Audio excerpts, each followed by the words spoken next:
Well, welcome. I think what's today, 21? Day 21. So we're almost to the halfway point this week. We'll hit the halfway point of the session. Appropriations are moving through the process. We'll be wrapping those up this week too, likely. Then we'll start executive appropriations. We'll start convening and talking about the budget and looking at the work that subcommittees have done. We don't really have a whole lot to talk about. We brought Representative Jeff Burton in to just give a brief overview of his bill HB 479. Is that the number this year? Very similar to HB 300 of last year, where you guys have all seen the polling. I was really surprised the CNN clip even showed Democrats were strongly supportive of showing voter ID to vote. So that's what that's based after. We think it's a model policy because it keeps what most Utahns like most about vote by mail, and that's getting the ballot at their box, at the ballot box, or sorry, at their mailbox, be able to grab it and have some time to look at the ballot, what's on the ballot, do their research, and decide how to vote. At that point in time, they take the ballot, once they filled it out, take it and drop it off at a polling location. I'll let Representative Burton get into the details, but it's very broad on places where they can take and drop it off. But when they do take and drop it off, they have to show ID, and that's very consistent with the polling that we've seen. And so we're going to take another stab at that this year. So, Representative Burton, anything you want to add to that? No, I think you nailed it pretty well. I think I'll just wait for questions. How is it going to be different from last year, though? That didn't fly in the Senate, and so in-person returns didn't fly in the Senate last year. So, do you have a higher chance this year, or why bring it back? I can talk maybe a little bit to that. I mean, we've had additional conversations with the Senate. It was fairly close last year. I think there was only a handful of votes. But with, again, more discussion coming around on the national stage, not just with President Trump, but other states and a lot of polling out there showing that the vast majority of Americans and Utahns want more security. When you look at the numbers, actually security, voter confidence dropped significantly, 10 points last year. That's, is a little bit concerning. It used to be in the mid to upper 80s. Now it's in the low 70s on voter confidence as far as a percentage. So I think anything we can do to strengthen security is important. Again, we'll see what the Senate says this year, but we're optimistic on our chances and have had additional conversations, and people that were hard no last year are more open to it this year.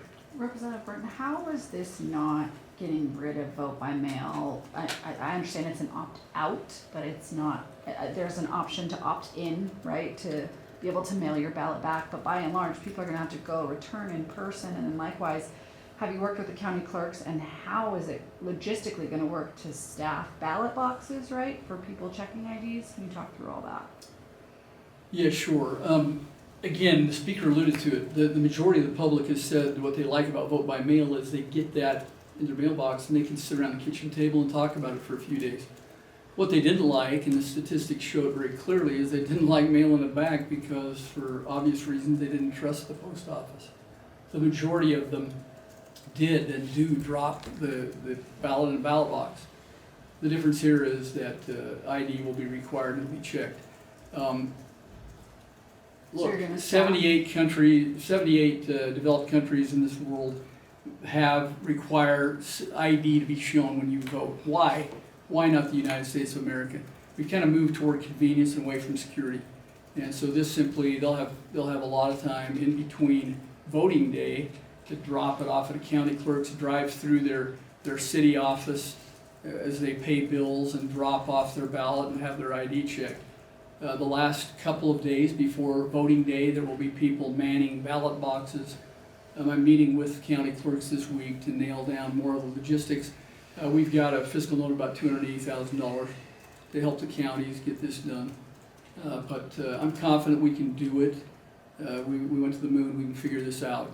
But I think it's in the best interest of our state and our nation to check ID. And I hear you on the security piece. I'll get with you after to find out about some of that polling, but just what do you say to those people who, the elderly, the people who are, homebound, who it's not easy for them to get in, they still use the mail or even send it with a family member to take to a drop box? Yeah, it's clear in code, Lindsay, that people that are handicapped or infirm in any way, don't have mobility, can vote from home electronically. That's already in the code. And we don't change that for those folks that can't get around. We understand that everybody isn't mobile. And we don't want to keep anyone from having the opportunity to vote. So there will be some that don't do it in person. I was in the military in Europe for 4 years. I voted distant, and that'll still be there, that opportunity for those folks. And for anybody who needs that extra help, they can do it online.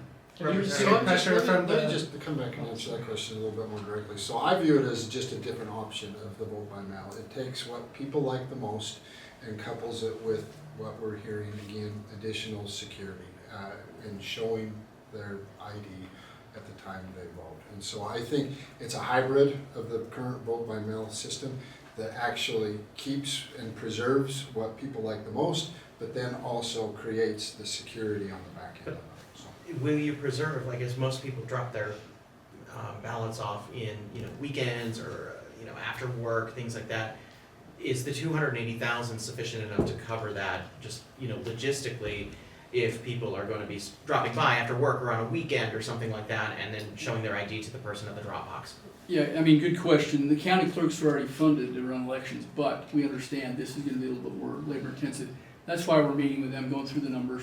The fiscal note just came out today, so we'll have more on that. That after seems we've met really with them. cheap for having people manning a drop box like outside a county government center These are across things, the state. These are things we'll work on. If that's an issue, we're open to fixing that. Yeah, go back 10 years ago and look at how many polling workers they had when you had, and it's gonna be significantly less than what it was back then. Is it gonna be more than what it is today? Absolutely, it's going to be more. But again, security is super important, and to see those numbers drop like a rock on people's confidence in their election system is concerning. I think we need to do all we can. And this is the number one thing that polls that people believe is showing voter ID or showing ID. Can we ask you explore that a little bit though, because the audit that you asked for found, I think, 2 people who voted illegally. No, found 3 people and 500 people that had voted twice. Was 2 dead and 3 people voted twice in the course of 3 elections. The way I remember it, and it was on the last election, was 3 dead people had voted and 500 people had tried to vote twice. The last general primary and the previous general, I think, was 3 election cycles. But be that as it may, I mean, Well, that's 3 more than should have. right. And that's 500 more than should have. So I guess what I'm getting at is I understand the public's concerned about it, but should they be concerned about it? I mean, the lieutenant governor's. Yeah, I tell you, I hear all the time where their neighbor talks to their neighbor and their spouse signed the ballot and sent it in. So and that we don't even know how many is there, but people all the time reach out and say, hey, I just so you know, I signed this, and I didn't even sign it like I normally sign it, and it still went through the process, and my signature didn't match my husband's signature or whatever it is, but we know it's happening, and when you look at, it was a 4% error rate on the last audit that was done on signatures, and so it's an issue. And Why is it that? Let me back up and maybe add to what Speaker's talking to that question too. So if you look at the congressional races that we had this last time around, based on what happened in the post office, there's at least enough suspicion that elections may have changed. So that it's not just a couple of people that died and voted by some Lazarus type miracle, or a whole bunch of people that voted twice. It's also people who aren't able to get their ballot in on time, and that may have or may not have had implications on elections. So this is a big deal. I'm really grateful that the representative has really stepped in and tried to fix this. It's about ensuring that people believe in the system that they're participating in, and this bill is gonna help us get there. Let me just add one more thing. A couple of counties tested the 4 digits and the signature in the primary. And what they found was there were myriad faked signatures. And so that system is not foolproof, and it needs to be improved, and that's why the in-person ID. Yeah, I mean, I think there are plenty of good reasons to work on the election system. I'm just wondering if, in addition to those concerns you've heard from constituents, whether you're also hearing from the Trump administration, which has a stated goal of doing away with vote by mail before the 2026 midterm elections. So we have had conversations early on with the Trump administration earlier this year, but not anything recently. They actually really liked this system and felt like it could be model legislation and a model program for across the nation to kind of strike that balance, right? So to begin to preserve what people like most about vote by mail, but then make sure that they're secured.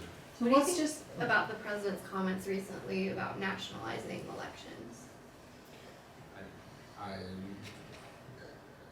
The Constitution puts that in the state's realm, so that's very clear to me. So I get the concerns around wanting to make sure and being frustrated with states that don't have very secure elections, but it should be with the states. what is just the message to Utahns who feel like y'all are making it harder to vote? You know, I understand the frustration. I do. Whenever you relax policies and then tighten them back up again, that's always a challenge. But the bottom line is, I never thought in my lifetime I'd see in this country people unsure about security in the election process. And it didn't help last year when this state couldn't release results the night of the election like most states did. And so we're trying to speed the process, and we're trying to make it available to anyone who can't get in there personally and physically. We're making exceptions for those people. The bottom line is, it's critical to our constitutional republic that we have secure elections and that people don't doubt that the turnout and the votes are counted properly and that there's no shenanigans going on.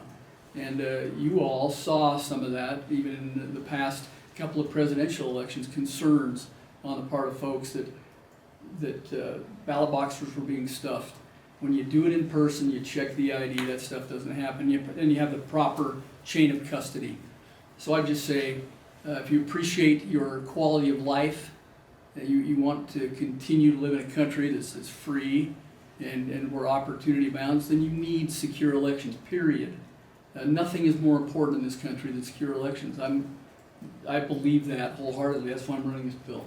But I just got to come back to the amount of fraud that we see inside of signatures.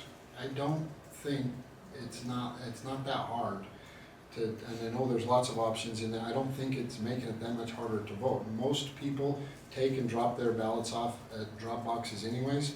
I just don't see it as an issue and as a big issue. And I don't think it's making it that much harder. For the people that can't, there's options there to where they can opt in to be able to continue to vote by mail as they normally would.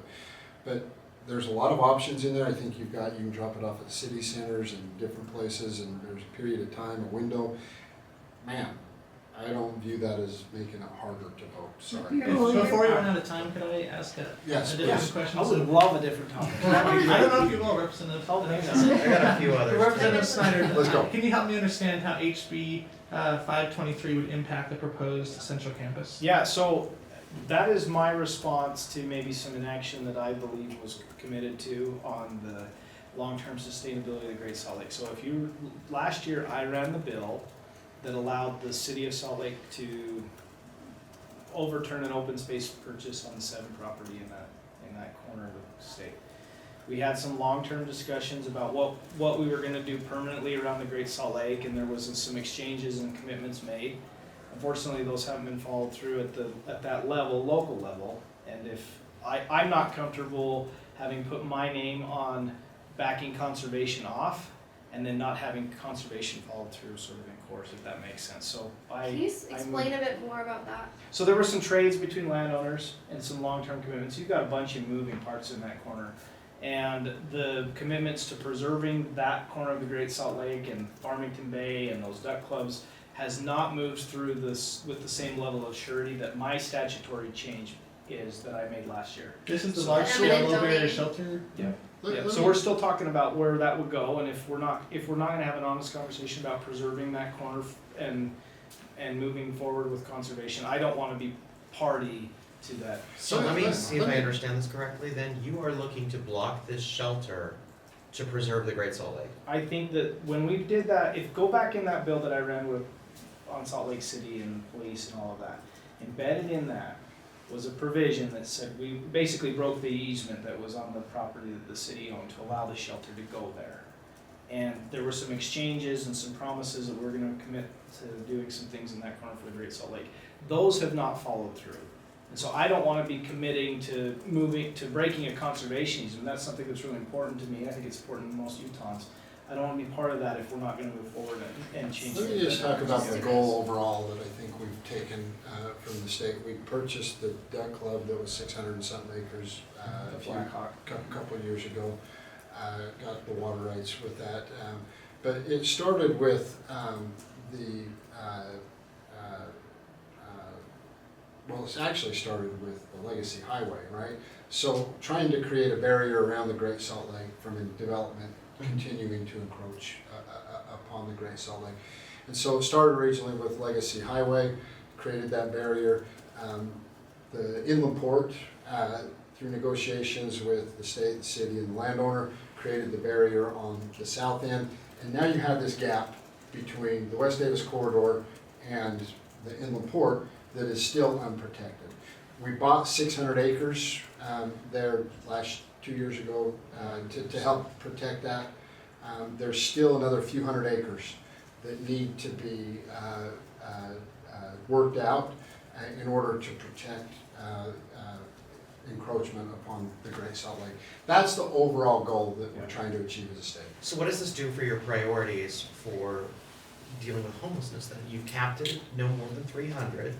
So this means that this shelter that was being proposed, advocated for by the governor, is off the table, should your bill pass. I think we should continue to have discussions and make sure everybody's being transparent and honest through the whole process. So if we can resolve these other issues, I can resolve my bill. There was some commitments, I just want to support Representative Snider on this. There was some commitments made last year. There were a lot of concerns about the placement of the shelter and what the impact that it would have on the Great Salt Lake. There were some commitments last year, Representative Snider, to help fill in that gap that was being made. Those commitments have not been followed up on, and so again, we want to make sure, again, we have a top priority, protecting the Great Salt Lake. That's going to continue. Who are the agencies that haven't followed through? And it's state and private entities that have not followed through. State and private. So is this not something between the state and Salt Lake City here? This is with different partners? I think we've had good conversations with Salt Lake City. I think we're rapidly moving in the same direction. You could talk to them, I think they'd be on the same. Just to be clear of understandings, the eminent domain provision has to do with conservation easement. The certain parcel that is under contract right now does have wetlands on it, so that is. There's 2 parcels, yes. Yeah, so I just wanna make sure I'm understanding, your bill would repeal that provision, and so that land would not be able to be used until, if your bill passes. Yeah, so we broke a conservation easement through that had been purchased with open space dollars that Salt Lake City owned. That's why it was in that bill. And it was to do an exchange with some private landowners and kind of consolidate a homeless camp here, and then have, as the speaker mentioned, this long-term commitment to the lake. To date, the only commitment to that end has been the bill that I passed last session that broke the easement. None of the other commitments have been followed through. Is this why the contract, like the state's still under contract to buy this but hasn't purchased it yet? Those are budgetary. But your bill would still allow a temporary shelter that's no more than 300 beds. Is that the thought that will happen in the meantime until these other issues are sorted out? At the end of the day, I just hope everybody is good to their word. I've made a lot of deals especially in a small town, on a handshake, and I would just like that. So is this bill just a threat? No, I think look, I'm not gonna do one thing if people aren't gonna follow through, so. Or should we ask about the? Go talk to the city, I think they understand, and you can go talk to the Ivory Foundation's involved in this conversation, there's a few others that are in that Okay. conversation. We're gonna wrap up in just a second. I How are want- negotiations going on the gas tax though? Yes, that was also my question. Where's my gas tax bill? We're still working on it, still having conversations. You know, as we're diving into this issue, really, and it makes me a little nervous, honestly, long-term, well, I say long-term here in a few years, because of what California is doing and the threats and the pressure they're continuing to put on the refineries and the production that's going away in California and still scheduled to go away in California. I'm nervous. I think most of us should be nervous. That this is the tip of the iceberg and could get worse moving forward, and so and likely to, and so you know it comes down to a supply and demand issue right now, and so we're trying to do all we can to work on the supply, bring more gas into this area to help drive down the cost. Those are some of the conversations that's happening right now with the refineries and the petroleum institution, and so we're just working to try to find the best way forward to keep the gas prices or to lower the gas prices and stop them from going up into the future. So will you be running a bill or not now? Yeah, no, we're still gonna run a bill. Yeah. Have things been resolved with Idaho? Well, I don't. We think only positive thoughts about this state. Yeah, I again, you know, the petroleum industry is sad. Pitted Utah against Idaho. I feel really bad about that. That's not what the intent was. What was told to Idaho was not accurate and even close to accurate. And we don't think that what we're doing and what we're going to do will have any impact on Idaho. So. Do you think the threat to limit or renegotiate the Bear River water issue was directed specifically at you two, since that's your neck of the woods? I think it was directed at the state of Utah as a whole. Right. And, which I think is sad. And again, I've said very publicly about how I feel about that. Threatening to kill the Great Salt Lake does not end well for Idaho. And I think that yeah, all of us, you know, I don't think that's a good thing for Idaho. So. I do think the blame for all of this conflict rests squarely at the feet of the petroleum industry in the state. That's what happens when you have some of the largest corporations in the world trying to protect what they have. Okay, so then why not push the bill out? Oh, we are. We're trying to find what that right balance is. Again, you know, we can come out and say, okay, we're going to switch the burden from here to here, and that does help, you know, on the gas tax. But really, if we have an opportunity to increase the supply into this basin or into this area, into the region, quite honestly, then that will have more impact on lowering gas prices. So that's what our goal is. It's a supply and demand issue, and if it's not resolved, it is going to get significantly worse. And I don't want to see Utah have the same prices as what California has, and that could be a reality if the trend continues to happen. I'm probably the dumb guy in this, but why would changing the way the gas tax is collected increase the supply, or at least those two things? Well, what it does is it broadens the base and lowers the rate. So currently about 50% of the gas that's produced here in Utah doesn't get taxed, so it would put a tax at the refinery level on everything, so anything produced gets the tax on it. Just right now, only the stuff sold in the